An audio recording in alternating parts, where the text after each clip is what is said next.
got to start recording at that point. But and that's what we're hoping to do. We're hoping to take that and make it possible, because we think that the representation could be a lot better now.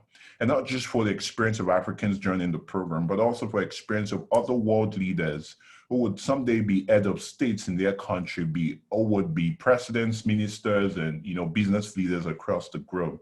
It'll be a great one for them to start interacting with Africans and seeing more of what the diversity we have in our continent.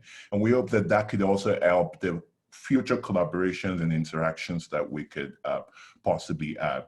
I've been doing this for 8 months, and we are happy to have you, Jaden and Olamide, join us here today. And everyone who signed up for today's program, we're trying to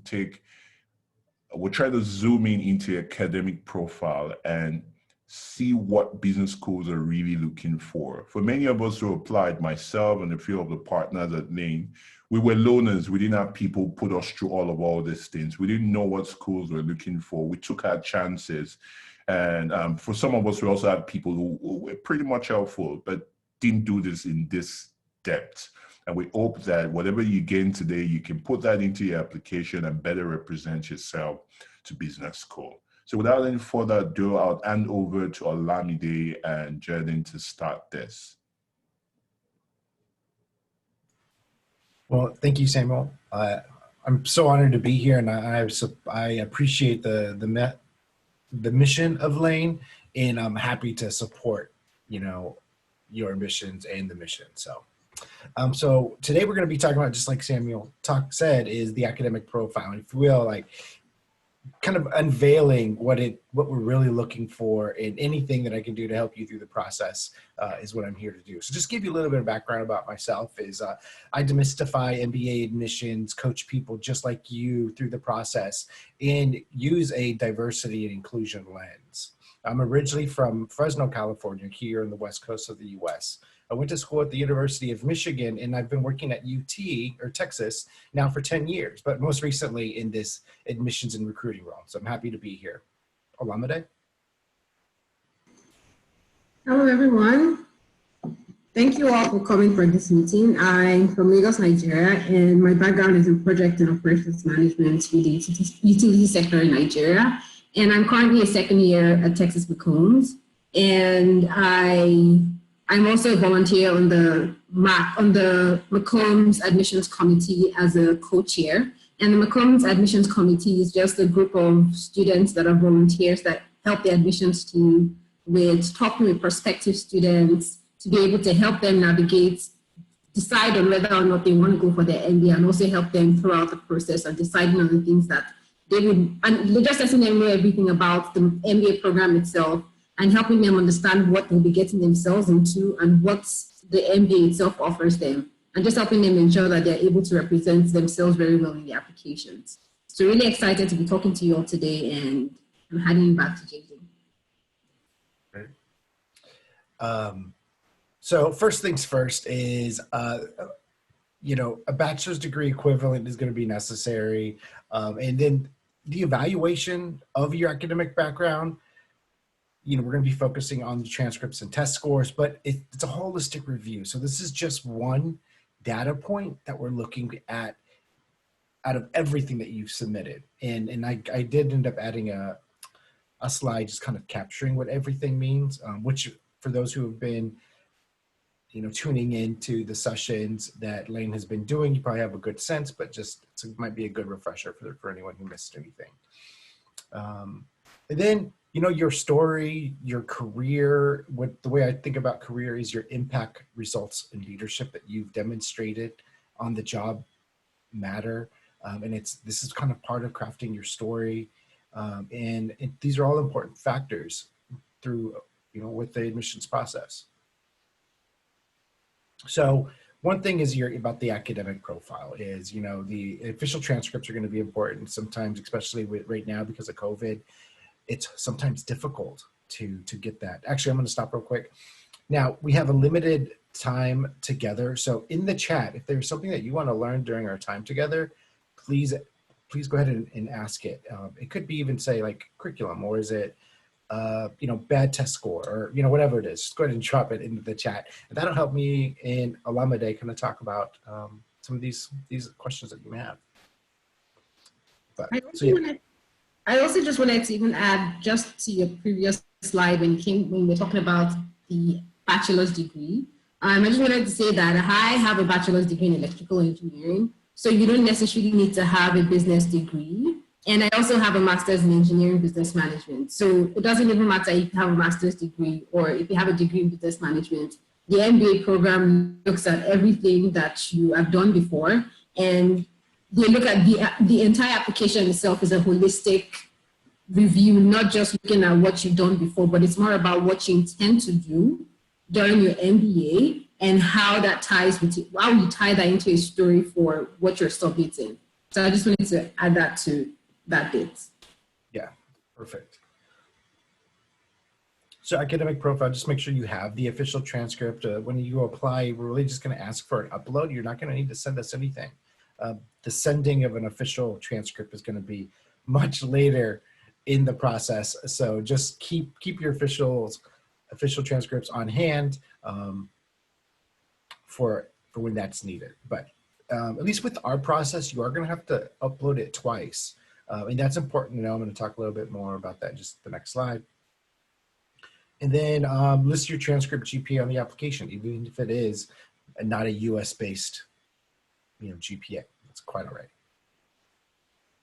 And so the reason why we were having you upload it twice is because the transcript evaluation is with us. And so we're going to look at your transcript and we're going to look at the grades you received. We're going to look at the courses you took. We may even have to Google or look up your institution just to kind of get a sense of what it is. Because as you can imagine, there's a lot of international folks who are applying, and we're not going to know everything, all the details about your institution, but we will probably do some research just to kind of get a sense of it. We may ask students, just like Olamide, about, hey, tell us about this, and get some feedback from students as well as, people on staff. So, but first is the evaluation. That's the first upload. The second upload is the validation, and the validation occurs with our Graduate International Admissions Center. These are the people who just look through transcripts all day, every day, and they make sure that your bachelor's degree, that your degree just verifies that it's good to go. And that's again the second upload. So with test options, obviously we are accepting GMAT or GRE. Most schools are doing that. Some schools, including us, are offering waivers. If, for instance, for us, it's about if there's a technology issue or you're not able to take the test where you're living currently. So that would be COVID waivers. We are not one of the schools that's expanded our test offerings. Some people are like taking SATs or ACTs, and we're not doing that. But we do have this waiver that's in place. The second is if your language of instruction wasn't in English, then you will need to take a TOEFL or IELTS test just to kind of to demonstrate your English proficiency. And so that's another criteria for international applicants. If you have demonstrated English proficiency, then you can also ask for the waiver too. So, and just to give you some sense of GMAT versus GRE and where the average is, and then what the middle 80% looks like.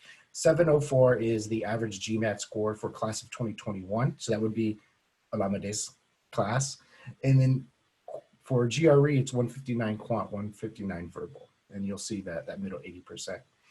Now, Olamide, how did you approach, deciding which tests to take?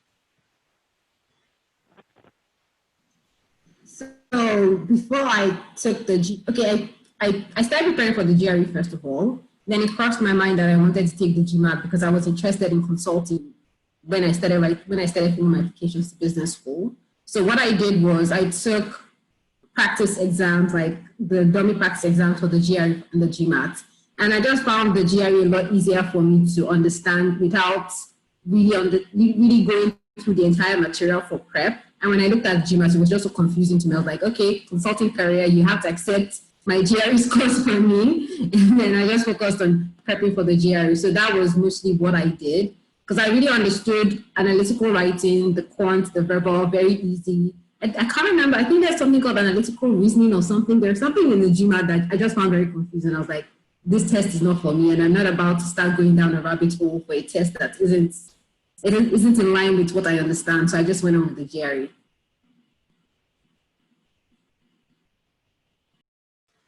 Great.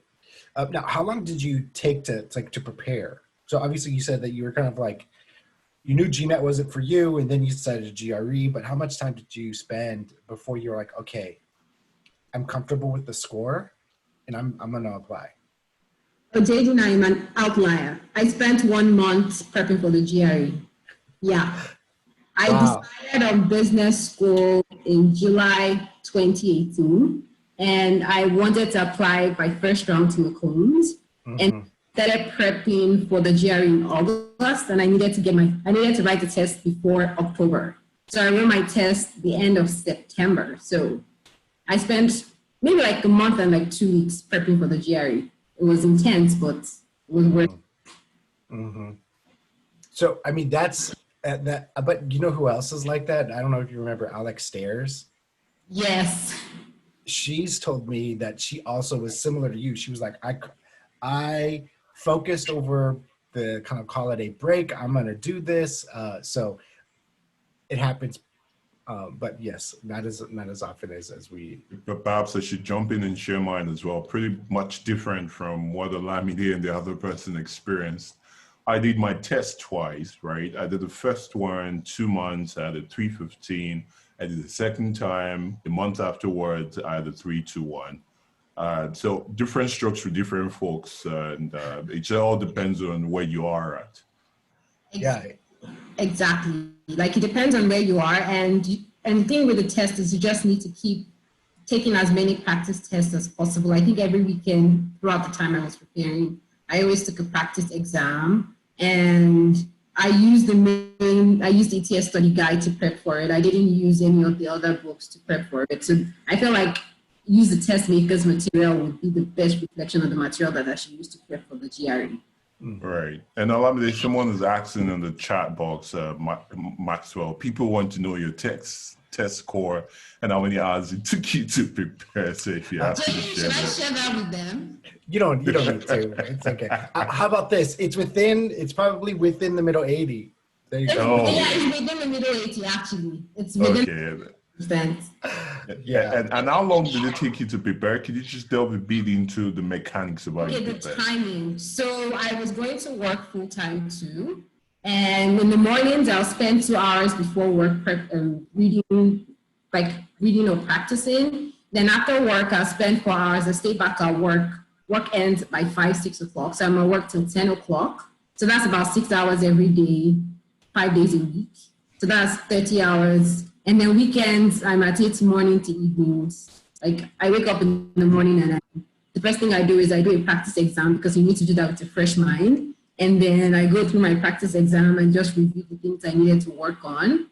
And basically, that was just what I did. It was like, keep practicing, keep answering questions, like ensure that you answer every possible math question that you can answer, because I felt like that's the only way I could build that muscle memory to be able to answer the questions as quick as possible as I could. And for the I think it's verbal reasoning. It's not for verbal reasoning. For the verbal reasoning, I just told myself that I know English and I know, and the words, a lot of people encouraged me to cram a lot of words, which I did. And I found them to be very useless. They didn't come out in the exam itself. So I wouldn't encourage you to cram words. It's like, it's a real judge of whether or not you really understand English, but it's more about the comprehension of what you're reading. And that didn't take me as much prep as I required as the quantitative aspect, even though I have an engineering degree, but the quant was really easy for me. It was more about speed. So I was trying to just improve on speed when it came to reading for the verbal reasoning. And then for the quant too, it was like, I need to ensure that I'm able to answer these questions as fast as possible, like without even having to lick my pen or have to like use the calculator too. Right. But before we go on, I'd like to acknowledge the presence of Lola. I think Lola is, yeah, she sneaked in. I'm not sure she wanted us to know, but she's in here. And I want to share very small. Where's she? Lola, where are you? Put on your mic. Hey, everyone. Let's see your face Hey, if we Jaden. can. Oh gosh, I'm not looking that okay. It's COVID. You don't have to. Hey, Lola, guys. good to have you here. Yeah. I just want to share a very quick story about Lola. You know, Lola's message to us is, it's the cost of all this, especially the sessions we're having with all the admission officers, because she reached out to another of our partners saying, you know what, we could actually get Texas to come speak at one of your webinars, because what we normally do was speak to MBA students of African origin. We've been doing that for nearly 6 months, and she threw that in. And that's why we're having all this, because we didn't think we were ready to do that, but she was one of the persons who pushed us and said, you know what, you guys could possibly do this. And yeah, we have this. So everyone, please, a big, if you could clap, I would have asked you to clap for her right now, because a big round of applause for pushing us to that. Welcome, and thank you for joining us. And thank you so much, Samuel, for putting this together. And thank you, Jaden and Olamide, for hosting this. This is very useful, I'm sure. I think I'm mentoring a few of the people, and this is something that Olamide and I have talked about, like actually paying it forward. So I'm glad to be able to help. Yeah, she's a mentor as well. There are 2 people under a LAMP program. So we have this program where we try and mentor people throughout the 5 to 8 months process of when to get their offer, whichever one comes first, and put them through that process. Hopefully that they get into business school, and as well do it for other people at no monetary cost as well. And hopefully that would, form a chain reaction that truly transforms everybody involved. So thank you, Lola. Yep. Over to you guys. I'm so glad you're here. Plus, we should probably schedule time so we can catch up. I agree. All right. So that's a little bit about the test. We've kind of talked about this. Research and prepare and figure out which test is right for you, right?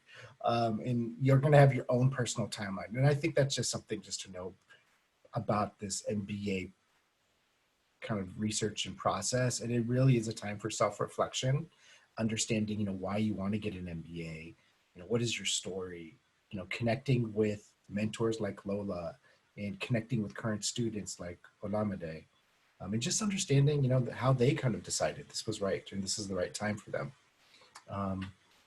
You will need to take, so it's kind of switching back just to testing, it really is also about sending the scores and being prepared. You can also update us after you submitted with a new score too. So don't feel like, that's it and it's a wrap. But if you feel like you can do better, then do it.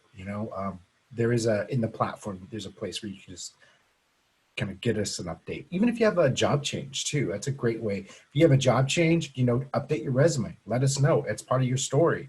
Let's celebrate that success. And no better place to do it than when you even during this MBA kind of application process. And then if you do send us multiple scores, we may have to reach out to you and say, hey, which one do you want us to use? And that's just confirming, is it a highest score? So be prepared if that is the case. We may have to reach out to you. So that's really the end in terms of like test scores. So we're thinking about, okay, you may have to even on your resume or even during in an essay is give us a sense of, where were you at in the, were you top 10% of your class? Sometimes there's honors, then you may have to specifically tell the admission folks that is, an accolade of yours. So kind of putting that in a resume or kind of putting that as part of your education history, putting it right there is great. Having a master's degree is, as you can tell, is helpful too, because it shows that you're committed to learning and developing your skills. And then, we didn't get into the resume or professional work experience that much, but impact, results, and leadership, it all comes into play. Anything that you'd like to add, Olamide, about kind of just wrapping up before we get to Q questions and answers? I think for the resume, I would just say that instead, when you write your resume, don't just do it on your own. I would always advise you to get like a a friend or like someone that you respect or someone that you respect their opinions to just take a look at it and just help you out with how you've written about what you've done and the achievements and all the impact that you've had on the job, because that's the best way you're able to put out the best version of put out the right story that you want the admissions team to be able to see about your profile. So it should not just be about your job responsibilities on your resume. It should be more about what exactly did you do and what was the impact on the business, what was the impact on the company as a whole, rather than just what has been given to you as your job responsibilities. That way, it paints a better picture of the kind of person you are and what you're able to contribute even when you join the program itself. And one thing before, because I noticed that one person, oh no, hopefully that person just jumped back in, was, hopefully we can get their information, Samuel, because I'd love to be able to invite everyone who's attending to one of our upcoming information sessions that'll be, and you'll be able to get a fee waiver. So you'll be able to apply to McCombs for free. So that's a $200 value, which is nice. So hopefully we can get that information. I wanted to mention that it was because I wanted to save $200. That was why I purposely sharing them off. I was like, I'm going to save $200 and I'm not applying in round two because I was like, I want to get into this school. So why should I pay other schools and apply to them? Yeah, just one thing to know, the fee waiver would only be good for round one applications. So.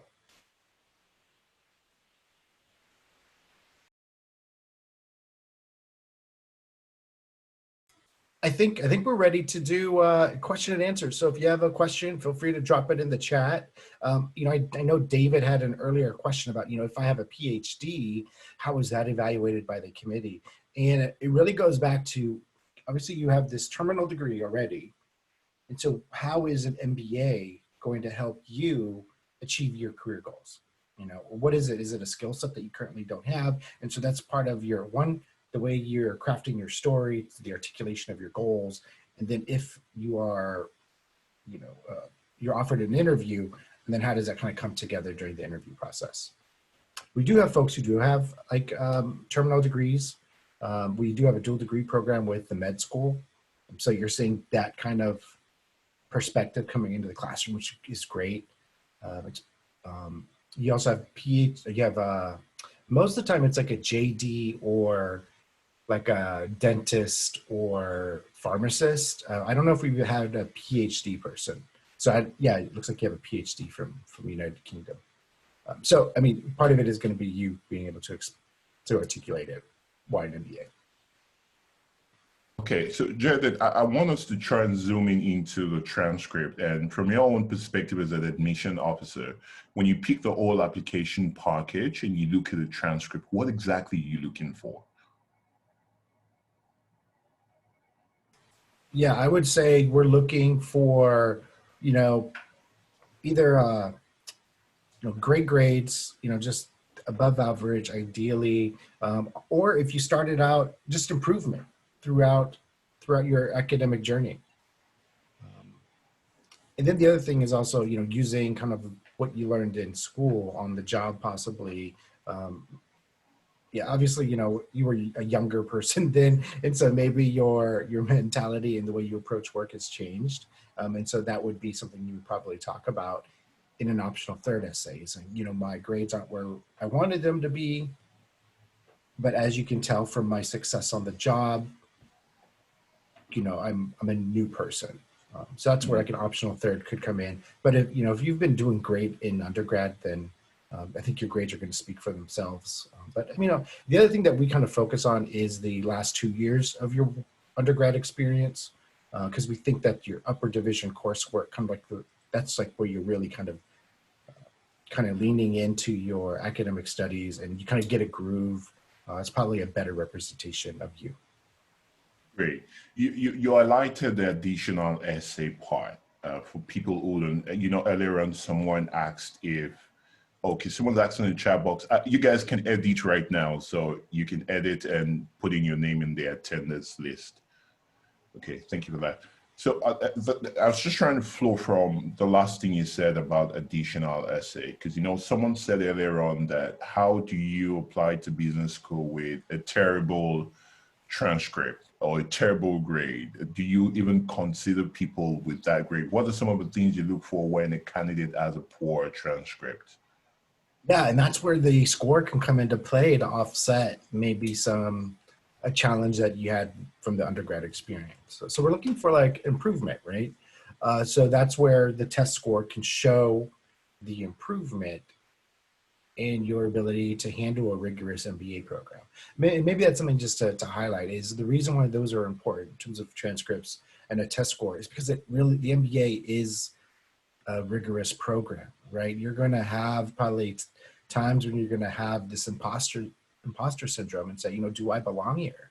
Yeah, am I worthy of this degree? And it's just that it's challenging. It's going to challenge you. It's going to, you know, it's opportunities for learn. But I think when you learn the best when you're uncomfortable, and that's why an MBA program is so rewarding. You're able to deal with ambiguity. You're able to refine your skills. You're able to become a better manager. I think there is a reward through this process. It's just leaning into the discomfort that can exist. But you have a team. You have people around you. You have a community. You know, Olamide, Lola, who have been through it and said, "Yeah, it was challenging for me too, but you can get through it." So don't doubt yourself. I mean, I believe in you too. Oh, you're muted. That It's never like, gets old. Zoom, it's all the time. Yeah. It never gets Part of old. It never gets old. So the other question I wanted to throw out there was, with respect to academic profile, what are the different kinds of attendance, academic profile, if you could classify that? What are some of the different types of academic profile that you've seen over the years that stood out to you? Yeah, engineering, if you're able to finance, I think Lola had a finance background, if I remember correctly. I mean, it takes all kinds. That's the other thing is we're looking for all backgrounds when it comes to an MBA. And the reason is if you are an organization that wants to be able to deal with change, be innovative, and be able to adapt, you're going to need someone who comes from all backgrounds. It's not just business folks who've gone through that that are going to get you to your goals. You really do need something that reflects not only the globe, but also the variety of ways that people kind of approach problems. So there isn't necessarily one academic background. And I'm sure Olamide and Lola can speak to this, even in the study teams and doing case competitions and student organizations. The diversity matters. So I'll let them kind of speak to thinking about backgrounds too. So I might as well just throw the questions at them. I'm sure that someone has asked the question. Before I do that, let me just ask Daniel's question. In reviewing the applications, does the admission committee have a cutoff score? Do they review the application, e.g. they don't review application below a particular score grade? Yeah, so there is not necessarily a cutoff mark, because here's what will happen is, you know, we're going to review, we're going to invite people to interview, and then what's going to happen is we're also going to reread people's applications. And so during a reread or like a re-review, we're going to say, you know what, I'm just going to say Olamide, but because, you know, Olamide, there is something about her story that just stands out, and I want to get to know her. So that's when an invite could go out. And that's because someone says, you know, this person stands out. So there isn't necessarily a cutoff score, but if you're looking for like a good target, I mean, that's why we have the 80%.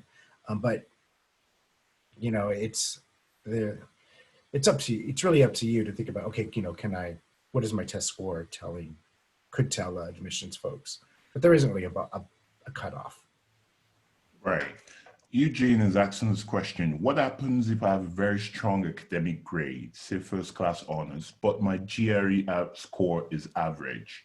How important is the GRE or GMAT?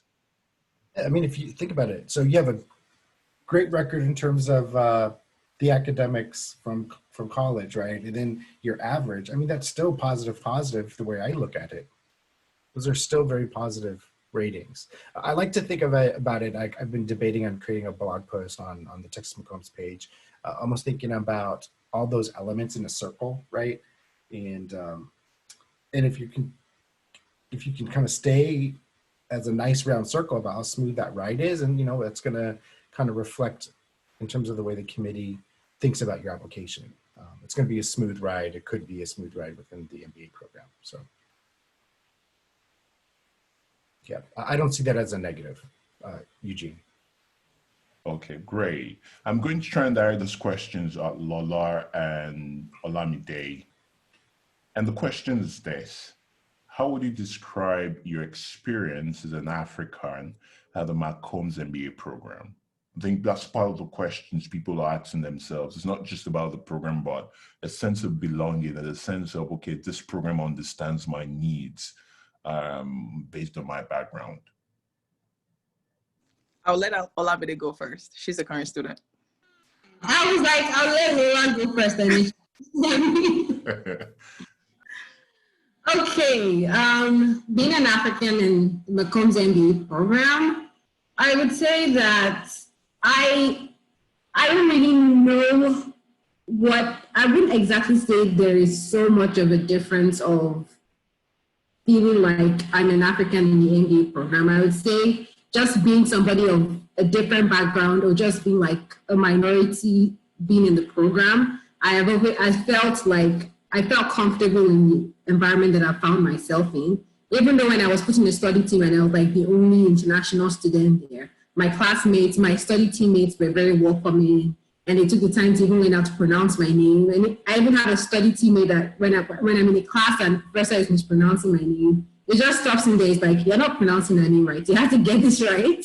Seriously. So it's like it bothers him and is interested in ensuring that my name doesn't get butchered. Nobody has ever actually tried to tell me that, oh, you need to like change yourself or you have to conform to a particular way every other person is.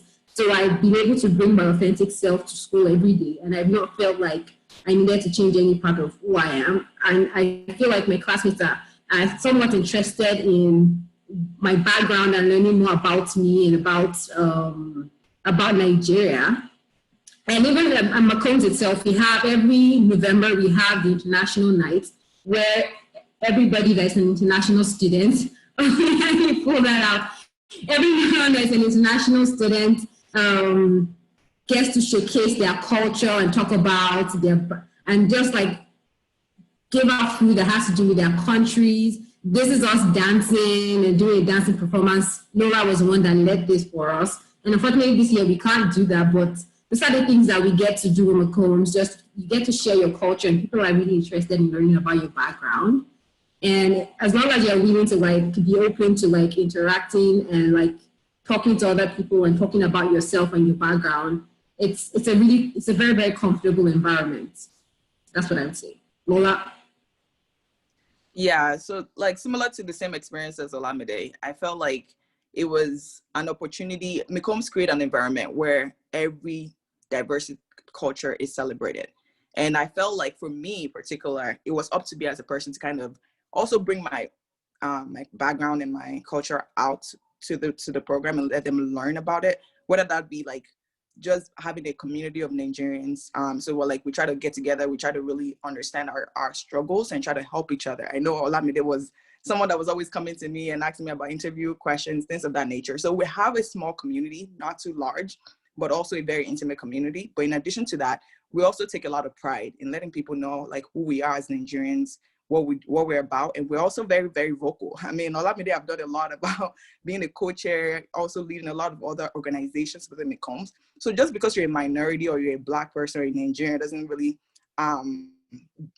like not prevent you from taking leadership roles, really making a difference within the organization or the program itself. So I would say that being Nigerian, I've had a tremendous experience and opportunity, and I'm sure Olamide will say the same thing as well. Yeah, like every student leadership position that I applied for and said I wanted to be a member of, like my classmates voted for me to be that. So it wasn't, I don't feel like it was, I feel like every process was like transparent and everybody, it depends on what you want to do. And that's how you get the best from the MBA program. I'm seriously considering putting my application in right now. You should. I should. I really should. You should. You will love it. So for those who's been struggling to sign into the attendance list, Franklin will share that again. Please do well to sign in and put in your name and your email address. That way we can forward it to Jaden and you stand a chance of getting a fee waiver. That's $200. Oh my goodness. You don't want to miss that. There's a question from Kenechukwu. What are the funding options for minority groups at McCombs Business School? What is it? Okay, that's one part, and we can take the other part after that. Yeah, so the way that we think about scholarships, it is a holistic review. We're going to consider everything that you've submitted. There's no additional forms or essays that you have to fill out, but the scholarship ranges from $5,000 to full tuition. And over half of our students will receive some sort of aid. So that just gives you a sense of the way that the scholarships are kind of awarded. Great. The other part of the question is, what is the teaching method of McCombs? Is it case method or hybrid? Yeah, I think I can let Olamide talk about that. Okay, it's a combination of both, and it depends on the classes you take too. But for the core courses that you take in your first year, it's mostly going to be more instructional than the case-based. Some of the classes, like, yes, I don't know if you have a slide for that, but like for your first semester of your first year, you have the core courses, which are finance, accounting, statistics, and microeconomics. And those courses basically are just mostly you being taught by an instructor, because those are the foundation courses for you to be able to build upon in the spring semester and also in your second year. But the moment you start taking electives, and especially even when you start taking the flex core, the other core that is strategic management, it's more of a case-based class where you just read the case and then you come to class and have conversations with the professor about it. And then when you decide to take electives, there are electives that are instructional and there are electives that are 100% case-based. So it depends on what you want for yourself. After you're done with your core classes and maybe some of your flex core classes, the rest of them become either case-based or instructional. It's all for you to decide, and we have really amazing electives. Thank you very much for that. Lola, do you want to jump in on that one too? Oh, do you still have something to say, Olamide? Yeah, I wanted to add one Okay, thing. good. You know that we have it in the works for you to even get to experience some of our classes too. So we are going to be having like virtual class visits very soon, maybe within a month or next 2 months. So you get to experience what I'm talking about in terms of the case-based method and also the regular instructional type of classes too. Yeah, oh good. Great. Okay, so there's another question. I think Jaden touched this earlier on, but I just want to ask for the benefit of David. How will the admission committee view candidates with PhD from UK since they don't have transcripts? Yeah, that's a unique scenario. So then we'll probably just, okay, know that you have a PhD, which is great. But then we'll also probably look at your undergrad experience. That will have grades. So that's where we'll kind of think about your academic preparation. And I think he also asked about like work experience. So one thing is postdoc. That will probably count towards part of your work experience. But as you can tell, in terms of the most successful folks, 3 to 8 years is that range. Oh, actually, we didn't talk about age for that because this is an info session. So 3 to 8 years is our work experience, middle 80%. We ask for a minimum of 2 years to be most successful. Okay, that's great. Miriam is asking that you mentioned that McCombs Business School is in collaboration with the medical school. She's wondering if you could shed more light on that, as she's interested in the healthcare, finance, economics, management, since all that. Yeah, that's great. Yeah, it's brand new. It's only been open, I think, now for 4 years. But we've also, within the school, the business school, We've now launched a health innovation master's program. We have a fellows program, which is called Health Innovation Fellows, which focuses on like health transformation, like what is the future of healthcare, health in general. So there's a lot of energy in opportunities within that space. And they're actually even tearing down buildings to increase the medical kind of innovation space, like just as an institution. So that's something on the horizon, and you'll probably see a lot more energy dedicated, not only energy, but also classes and faculty research in that space, kind of with everything that you're talking about. Healthcare finance, economics, management. Yeah. Awesome. Awesome. I'm sure you already answered this question earlier on in some way. So if Olamide could help us go back to that slide where you shared the middle 80, the GRE, GMAT score range, that slide will be helpful.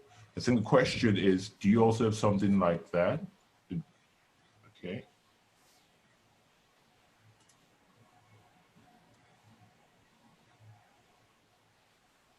I think you're looking at the wrong deck. I was going to pull up this. There we go. Okay. Okay, great. I think this answers your question, Kenny, because he's asking what kind of grades experience can help pull scholarship at McCombs, but I think this answers the question. So if you want to work through it, no problem, we can take that as well.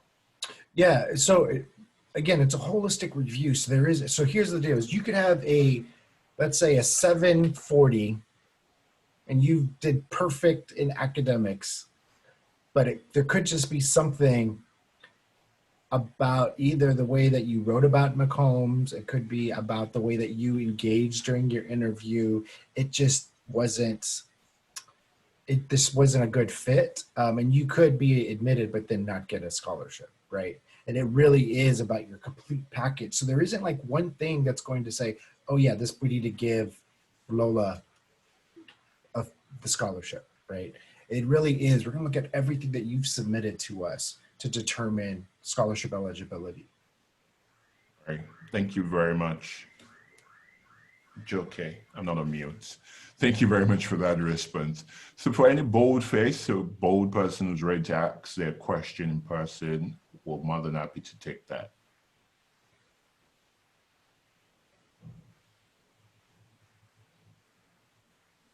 Looks like Leza raised her hand. Okay. Hi, everyone. Thank you so much for all the valuable information you've provided so far. My question is, I'm currently doing an MPA at NYU and also applying for an MBA. Which of my academic basically results would you consider first? Would it be my MPA or undergrad? It's a great question. We're going to look at both of them. And so with that NYU, where did you do your undergrad? Accounting. In where, here in the States or? Yes, Suffolk University, Boston. Okay. So in that case, you know, those undergrad or those US based institutions are going to help you in terms of creating a GPA for you. And then what we'll do is merge both your undergrad grades with your current master's in public affairs, I think is what I heard you say. So we'll generate a new score. So we'll do a recalculated GPA for you. Okay, makes sense. Thank you. And then because you do have a master's degree and you're just, sounds like you're just completing it, it'll also be good, similar to what David was asking, is, you know, why an MBA and what is it that what is it that the MBA will provide that your MPA won't? And actually, we just had someone who stopped doing their MPA at NYU and decided to come get an MBA because they realized that they needed the skills an MBA provides. And so that's interesting. You might as well just reach out to Jaden after this and ask him to link you guys up. Will, because I have the same, that's exactly my own situation right now. Yeah, he pretty much did one semester, then realized that it wasn't for him. Wow. Yeah. All right. So Oni and Lola asking this question, I think is the same. Jaden, what's the impact on what's the impact of an applicant's age on the application process, specifically 30 plus applicants? Then the other question similar to that is, does McComb have an age limit? Can someone in their middle or late 30s apply? Mm-hmm. I know there's a bit of an answer in the slides there, but I thought your point as well, Mm-hmm. your view on it would be helpful. Yeah. And I think Olamide also has people in her class who are on the late, on a little senior in their age. And it really goes back to that, why an MBA, why a full-time program? Because many schools offer different ways to get an MBA, right? Is it evening?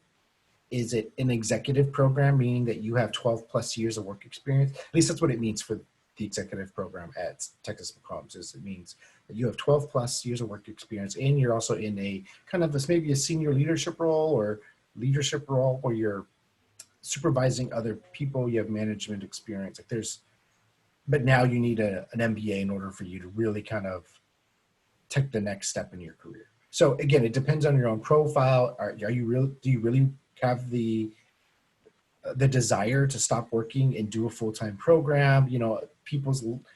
Maybe there's some family obligations that doesn't allow you to do that. So, we're very cognizant that could be the case, and why lots of schools offer a variety of ways to get an MBA. But no, I wouldn't say that you are at a disadvantage, but it's just about knowing why you need an MBA and why full-time. Great. So there's a question I want to ask, and it's an offshoot of your transcript. How do you view certifications, online certifications? How do you view them when you see them on transcript, on the resume? Does it have any impact? I think it goes back to, I forget who talked about it, was just that you're still learning, you have this kind of growth mindset. It's not going to impact, a certificate isn't probably going to impact your GPA because I would say most of the time certificates don't have a GPA tied to them, but it is going to show that you're going beyond. Now, obviously it's going to be different. Like if you have with the CFA or some kind of other kind of, certificate, now that shows that you're able to, get a level of achievement. So I think there are some certificates that go further than others. And I think Lola and Olamide probably have seen that in the classroom and why that matters. Right, awesome. So if we do have any other person with question, please feel free to. Sorry. Okay, go ahead, please. So question for Jaden. So I'm just very curious as to what the what the diversity recruiting priorities at McCombs is right now, and what are the steps you guys are taking, if any, to kind of improve upon the number of minorities, coming into the program? That's a great question, Lola. As a matter of fact, we something you probably don't know is we actually hired a new diversity and inclusion lead within the McCombs Ambassador Committee to really kind of pay attention to and be mindful of the ways that we need to be attracting diverse talent, which means doing stuff like this, right? Making sure that we are creating opportunities that are specifically targeting international folks. Is it about the continent of Africa? Is it about focusing on Nigerians?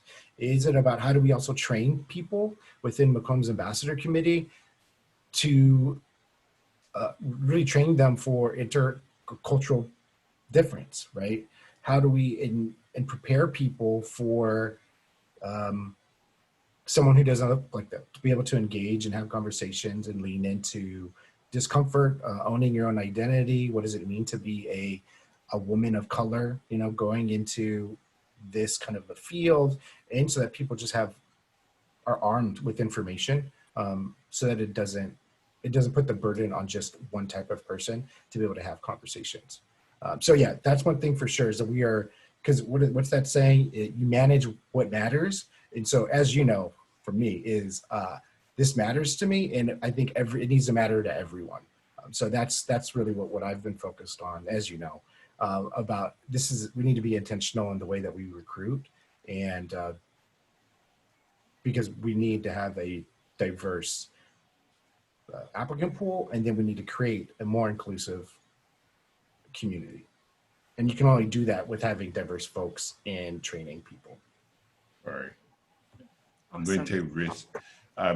Jaden, you're in the right pool. The kind of people attending are the kind of people that you're looking for. So I just wanted to More put Nigerian, that out there. You can thank us later. The other question I want to ask, there are two questions. First of all, so many schools in Nigeria use a 5-point GPA, 7-point GPA. How do you make that conversion? Because sometimes what is a first class, which is supposed to be an equivalent of summa cum laude, is magna cum laude when you bring it down to the 4-point scale. How do you bring everything to parity when you're comparing these applications? Yeah. So we're not doing any translation or like kind of flipping it to a 4.0 scale. We are really looking at the individual transcript of that individual, and then thinking about how the institution or the grades that you earned during your program. So no, we're not flipping it. There is a service that we could use to do that, but we don't do that. No, is there a reason why you don't? I don't know. That's fine. Good question. The other question.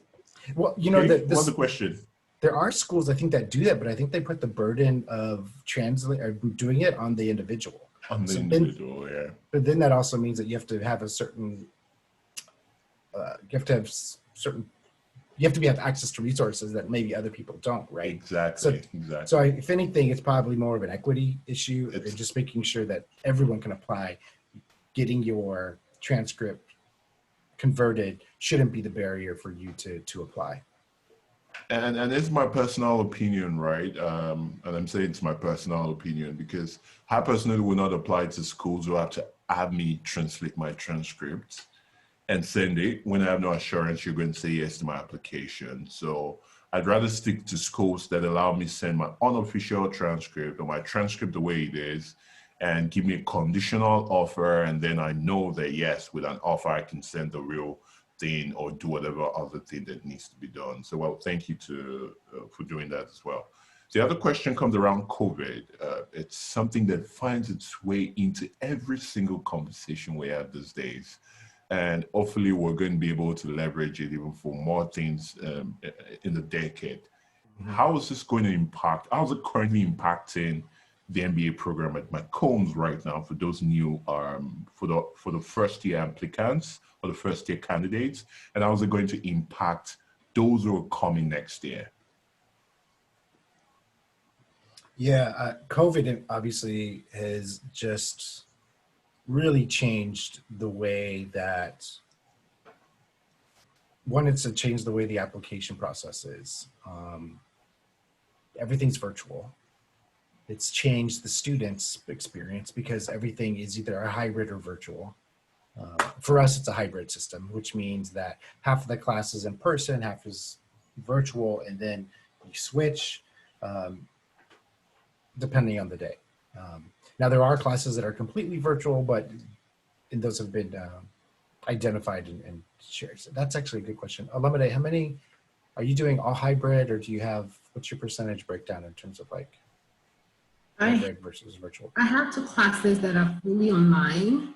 Then I have 3 that are hybrid, and I just go to class whenever I feel like. So if I'm in the mood, then I go to class. And sometimes if I'm in the building, I just stay for my class. But it's been very easy. It's been a very easy switch to just go from online to hybrid. Like it's not as bad as I thought it would be before it started. I was always wondering how would I be able to like switch from a class if I'm taking it online, then I have to run down to school to go for classes. But sometimes I just found myself in the building for something earlier before my class, take my class online, and then walk into my classroom for my in-person class. Mm-hmm. Sure. And another thing that is very good about McCombs is that all our classes are in one building. We have a building that is dedicated to the MBA, so you don't need to shuffle around campus, except if you're taking an elective that is not being taught in the MBA program. And this building is awesome. I miss it so much. It was my second.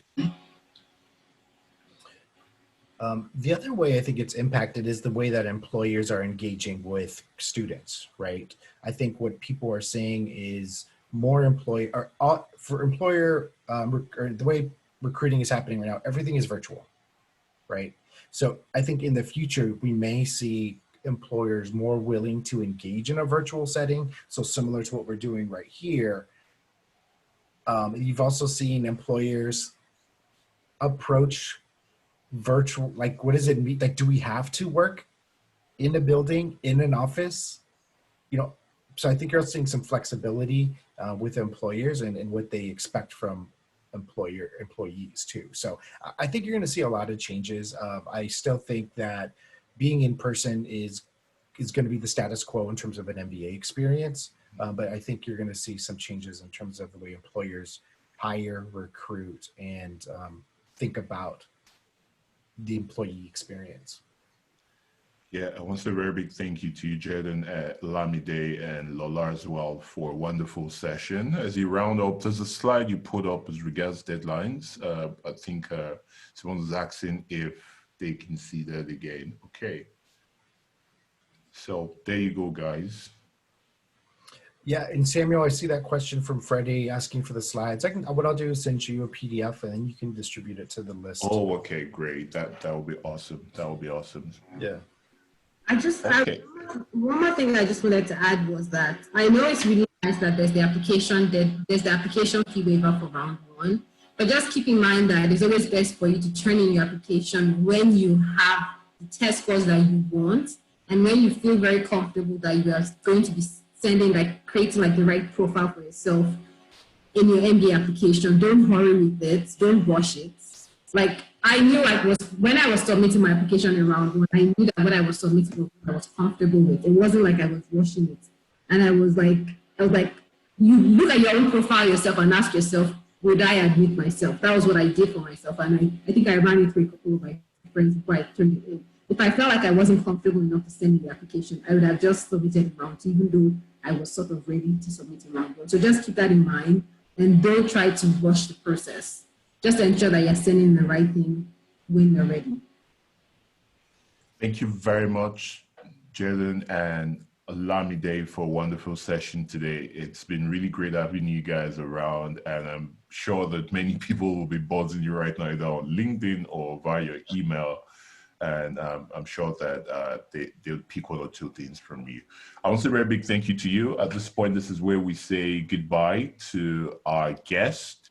And this is where we stop the recording. The other thing I also wanted to highlight is at the end of the day, we always have this 15 to 20 minutes after session. So if you still got some time to stay back, no problem. But if you have to leave, no problem. But that's where people will just come to live with respect to their personal scenarios, and we can have them have their questions answered. So on this note, I say goodbye to everyone who has to leave now. We'll see you in our next session next week, Saturday. Thank you for having me.